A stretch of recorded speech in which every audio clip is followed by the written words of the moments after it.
Hi, kamusta po sa mga ka-Ace Honda ko po dyan, at ito po yung ating project. Mags nga pala po ito ng Adventure. Script to metal muna tayo. Maglagay muna tayo ng strip saw para mas malambot. At ito guys, ipapakita ko sa inyo talagang kinapbrush po natin ng script to metal, harap at likod. Para makasigurado lang po tayo nang i-apply po natin ng pintura ay kakapit. Kasi kung old paint po tayo, magbabase at pinatungan po natin, useless lang po ang lahat po ng materials na gagamitin natin. At ito po guys, bali naka 3 coat, full coat po ako dito ng anti-corrosion para makasigurado po tayo na mas malakas po yung kapit na i-apply po natin na pintura.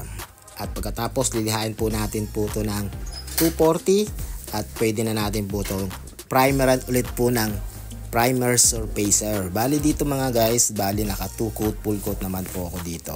Gawa po kasi ng hinahabol pa po natin yung mga pinagdaanan po ng cap brush. At para pag nilihan na po natin siya ng 400 ay makinis na po siya at pwede na natin po siyang i-top color. At dito po guys, sa pinaka-star po niya, nag-base color nga pala po tayo dito sa white.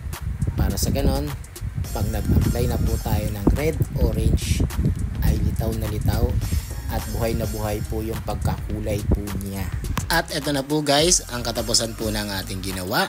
Grabe naman po talaga tong bakbakan po dito sa pagbubura nito. Talaga pong isang buong araw ko po to halos binakbakan po sa cap brush. Talaga medyo namanhid po talaga yung kamay ko.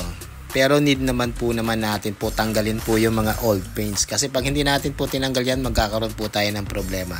At eto na, natapos din natin finally. Muli guys, maraming po salamat. Kita-kits na lang ulit po tayo next project. Bye bye!